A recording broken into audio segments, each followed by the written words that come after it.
Welcome, everyone. You are listening to Get Out of Your Own Way with me, April Yee, on Transformation Talk Radio. Get out of your way and get what you want through transformative self-care. I'm here to support you in getting out of your own way. So, what does getting in your own way look like?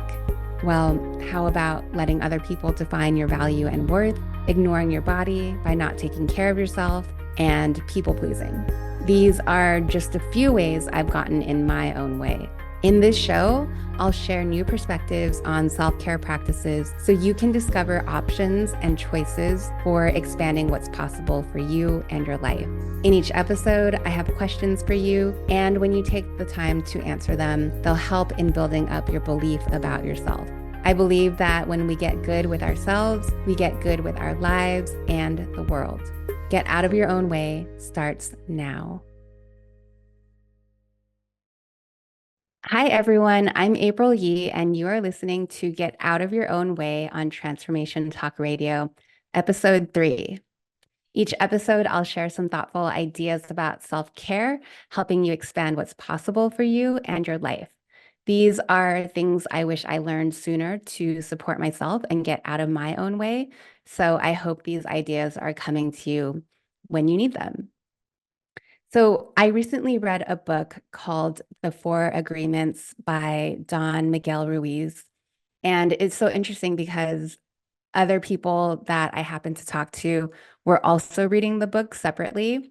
And then I've heard the book being mentioned a couple different times during the past few weeks. And it's just interesting how everyone's reading and talking about the Four Agreements. And so I do have a quote that is from the Four Agreements that relates to what I'll be talking about today.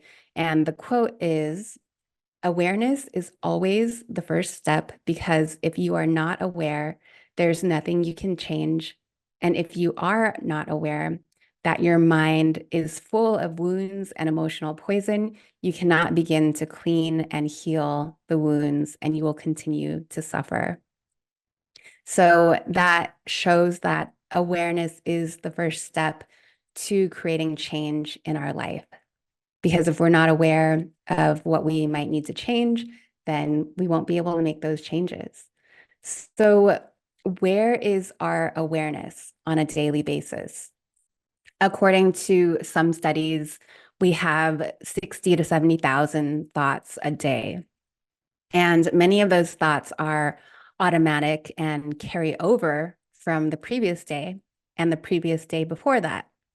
And so, if we're not supervising our thoughts, our unsupervised brain can be like a toddler running around with scissors, potentially wreaking havoc. And I want to offer that our thoughts are optional. We can choose our thoughts on purpose. And it might not seem like this because we might think, oh, our thoughts just pop into our minds and we have to follow the thread that they um, that that they lead down or lead towards. But we can always recognize that we're starting to think a thought or we're starting to tell ourselves a certain story, and we can change our minds on purpose. And we can remember that our thoughts are optional and we don't have to, one, keep thinking those thoughts, or two, choose to believe that those thoughts are true. And I'll be talking more about this in a minute. But one of the things that I learned when I became a life coach through the Life Coach School, and my teacher is named Brooke Castillo, she said that our thoughts create our feelings. And she actually learned this from someone else. And so the idea that our thoughts create our feelings was a game changer for me because I was like, well, if our thoughts create our feelings and I'm feeling a certain way, then that means if I can change my thought, then I can change the way that I feel. And this is the basis of the model, which is a self-awareness tool that I learned through the Life Coach School and which I use with a lot of my clients. And so Brooke created this model Brooke Castillo created this model, and she was inspired by people like Byron Katie, Eckhart Tolle, Abraham Hicks, and many other forward-thinking thought leaders of our generation. And so she created this model to help her become aware of what she's creating in her life. And this model applies to all of us, what we're creating in our lives. So, what are the five components of the model? The model does have five components. The first component is circumstances. So, circumstances are facts, they're neutral. They're things we usually can't control, like weather, traffic, what goes on in the world, or what other people say or do. The next component is thoughts. And so a thought is a phrase in our mind about the circumstance and what we make the circumstance mean. And then the next component is feelings. And a feeling is a vibration in our body. It's not a physical sensation like cold or pain. Physical sensations are created in our body and move to our brain. And then feelings or emotions are created from our brain and we feel them in our body as vibrations like sadness, joy, anger, or excitement. And when what we feel, feelings are what we feel when we think a thought. The next component is actions. So actions are what we do or do not do from the way that we're feeling. And so how we are showing up. And then the last component is results. So what we create for ourselves from the actions or inactions that we take. What is the effect of the actions or inactions in our life? And then usually our results provide evidence for the original thought that we were thinking, which I'll talk more about in a minute.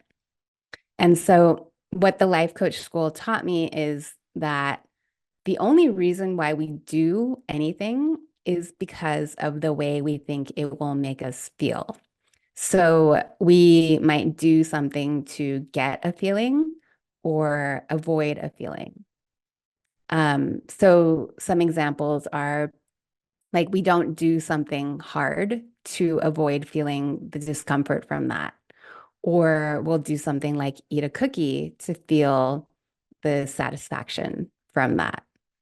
And so I think that when I learned my holistic life coaching program, we talked a lot about circumstances, feelings, and thoughts.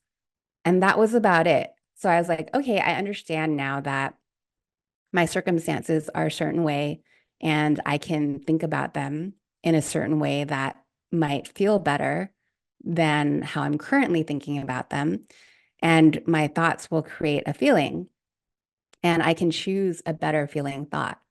But then I think from that holistic life coaching program, what was missing were the last two components of this self-coaching or of this self-awareness model, which are the actions and results. Because it's very clear that when we have certain actions that we take because of the way we feel, then those actions or inactions will produce the results that we create for ourselves. And I'll give some concrete examples in a minute. So, how do we use the model for self-awareness? So, we always have our own models going on, and other people have their own models going on. And once we know about this self-awareness model, there's a tendency to use it against ourselves. So now that we know that, oh, if we just need to change our thoughts to create different results, then I'll just change my thoughts. So as soon as I'm thinking a negative thought or a thought that I don't want to think, I can change it. But it doesn't necessarily work like that. A thought error about the model is that we need to think positively all the time. And I'll introduce the concepts of intentional models and unintentional models. So we have unintentional models going on all the time. And an unintentional model is just what we're currently thinking without really putting any deliberate thought or thinking on purpose. So it's like, oh, this thing sucks because, and that's the only way I can think about it, versus, and I'm thinking about my circumstance in that way. An intentional model is when we think on purpose. So I can say, like, oh, this circumstance sucks, but then I'm not seeing what other aspects this circumstance could be contributing to me. And an intentional model is when I think on purpose about my circumstance, and it could create a different feeling. So um, instead of thinking like, this sucks, I feel discouraged. And when I feel discouraged, I don't take certain actions. And then the results that I create for myself from not taking certain actions is just kind of more of the same um, that I have. So then I'll still stay in this thought pattern of this sucks. But if I think differently about it and I maybe want to feel motivated instead of discouraged, then I can decide that I want to think, I can do something about this. And that might create the feeling of motivation. And when I'm feeling motivated, I will take certain actions and I won't take certain other inactions. And then I might create results that I actually like. And so then those results will provide evidence for the thought that I can do something about this or I can do something to change this. So when we recognize that the model helps us to change our thoughts, we sometimes want to change our thoughts right away. But like the quote that I shared earlier, we need to become aware of what we are currently creating. And we need to understand what we're creating and what we're thinking and what we're feeling and how the feeling drives our actions or inactions and to see what results we are creating. So when we stay with the unintentional model, we get to understand it better and then we can change it if we want to. And I think a thought error that we want to change to an intentional model right away is hard because we've taken time to build up the unintentional model. It might have been over days or weeks or years. And so we can't just expect it to dissolve after it's been around for so long. So it's like we might be able to change our thought in that moment, but then expecting everything else to change right after that is a little unrealistic because it's like a muscle. If a muscle is atrophied, we need to take time to build it up. And that takes work and practice. So we can think a new thought and we'll need to work at thinking that thought, work at practicing that thought on purpose. So that's just something I want to highlight about unintentional models that we're creating without really being aware, and intentional models when we start to create our models on purpose. And how do we put this into practice and create the results that we want? When we want to have different results in our lives, we need to look at our current life to see what's working and what's not working, what we'd like to change. So we can ask ourselves, okay, what's not working? Why isn't it working? So, what are your current results that you're creating in your relationships, your job, your weight, your fitness routine, how you spend time on your phone or on social media, what your sleep schedule is like, um, whatever aspects in your life that you can recognize where something isn't working or that it could be better than it currently is right now. And sometimes it's easier to notice and name what we're feeling before we can figure out what we're thinking. So if we're feeling discouraged or apathetic or defeated or doubtful, insecure, scared, angry, indignant, like those are probably familiar feelings. And I want to remind you that they're all coming from the way that we're thinking about our current circumstances. So if we're feeling discouraged, that might be coming from a thought like, I can never get this to work, or things never work out for me, or I've tried so many times. And that if we think those types of thoughts, we will feel discouraged. Um, it could be like, it's not going to make a difference anyway. It's too hard. I don't want to start over. Um, they're the ones that need to change, not me.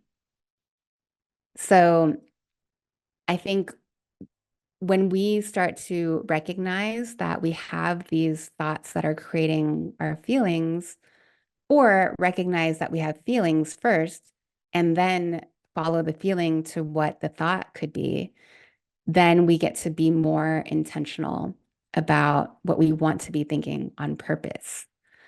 And a lot of the times, my clients are like, I don't want to be on my phone as much as I am. I'm on my phone too much, either looking at social media or looking at emails, looking at text messages, playing games potentially on their phone. And I want to just offer that when we're on our phones, it's such an easy distraction to just pick up our phone, look at it, get sucked into whatever we're focusing on at that moment. And some people have recognized that by being on their phones, they're kind of avoiding what's going on around them or in their life at that moment. And so if we're on our phones, might want to ask ourselves, okay, what am I avoiding by being on my phone right now? And what else could I be doing with that time? And so that's just one way to create awareness around a certain result that we're creating or a certain action that we're taking that we might not want to be taking on a regular basis, or that we might want to change or have boundaries around that action. And I want to provide three examples of real life situations where we can apply the model. So the first one is a relationship example. So let's say that someone has a mother-in-law. The mother-in-law is the circumstance. She's a person that we don't have control over. We don't have control over what she says or does. She gets to be her own person. And let's say this person with the mother-in-law has a thought, she doesn't like me. And that thought creates the feeling of inadequacy. And when that person feels inadequate, the actions she takes are um, she makes her mother-in-law's comments and actions into proof that she doesn't like. I'm gonna put this in first person. So I'll just say I have a mother-in-law. My thought is she doesn't like me. I feel inadequate. And so my actions that I take are I make my mother-in-law's comments and actions into proof that she doesn't like me. I try to people please my mother-in-law to make her like me. I act distant and aloof. I complain to my partner about my mother-in-law. I judge my mother-in-law's actions and what she says. And so the result of those actions are that I don't like my mother-in-law, or I don't like me when I act that way. And so that can provide evidence for the thought, she doesn't like me. It's sort of like a projection. Then I don't like her, or it's a reflection. I don't like me when I act this way, when I think about my mother-in-law this way. So that's one example. Another example is with a to-do list and the way we think about time. So the circumstance is I have this to-do list. My thought is I don't have enough time. And that thought, I don't have enough time, creates a feeling of overwhelmed. And when I'm feeling overwhelmed, the actions I take are that I ruminate about the things on my list. I distract myself with something not on my list. I take a phone call from a friend. I get caught up in the news and I tell other people how busy I am. And the result of those actions is that I end up not having enough time because I used it on other things. Another example is a social event. So the circumstance is the social event. I have a thought, this is going to be boring.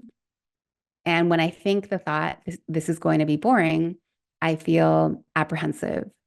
And when I feel apprehensive, the actions I take are I keep to myself. I give short answers when needed when I'm at the event. I look unapproachable and I think about leaving early. And so those actions create the result that I don't enjoy myself or I create a boring experience for myself. And then that result reinforces the thought, this is going to be boring. And I want to show how we can choose our thoughts about our circumstances on purpose. So let's keep the social event as the same circumstance. And let's change my thought to, let's see what happens at the event. And then when I think the thought, let's see what happens at the event, I feel curious. And when I'm feeling curious while I'm at the event, I stay open, I look interested and approachable. I think about possible connections to make. I ask questions of others. And the result of all those actions is that I create a connected, interesting experience for myself. And so that kind of reflects the thought, let's see what happens at this event. I'm staying open about the event. I'm not saying, oh, this is going to be boring. Or even if I think this is going to be fun, and I think the thought this is going to be fun could create a feeling of excitement and curiosity. And sometimes it can also create disappointment because maybe the event doesn't end up being fun. But I would offer that we get to control how that event turns out through our actions. So I want to offer these examples as ways to think on purpose and that we can choose our thoughts, that our thoughts are optional. And so if we have results in our lives that we don't like, we can change those results. We can change our lives. And we first have to recognize what we're creating for ourselves currently. So, what are the thoughts we're thinking that are creating our feelings? What are the feelings we're feeling that fuel the actions or inactions we're taking? What are the actions or inactions we're taking that are creating the results we're getting? And we need to understand what's currently going on in order to change it. And once we're clear about that, we can move to an intentional model and get clear about the results that we do want. We can then work our way backwards up the model. So this is a little bit more advanced, but we can work from the bottom. So if we want a different result, then we can say, okay, this is the result I want, and put that in the result line. And in order to get that result, what actions do I need to take? And in order to take those actions, what feelings do I need to feel? And in order to feel those feelings, what thoughts do I need to think, no matter what my circumstances currently are? And because this is such an important concept, I'll be reviewing it next time, along with introducing another helpful concept to recognize so we can start getting out of our own way. I'm so glad you joined me for this episode of Get Out of Your Own Way. To go even deeper, you can join me for Self-Care Sundays, which is a monthly drop-in session. You can find out more at thehealingmodalities.com, and you can also sign up for my weekly Self-Care Seeds newsletter there. And join me again for Get Out of Your Own Way every other Thursday at 6:30 p.m. Eastern, 5:30 p.m. Central, and 3:30 p.m. Pacific. Next time on Get Out of Your Own Way, I'll be talking about why it can be so hard to make even positive changes in our lives. And in the meantime, what is one thing that you know, if you started or stopped doing, could make your life better? And why do you think you haven't done it yet? Have a great week, and I'll see you next time.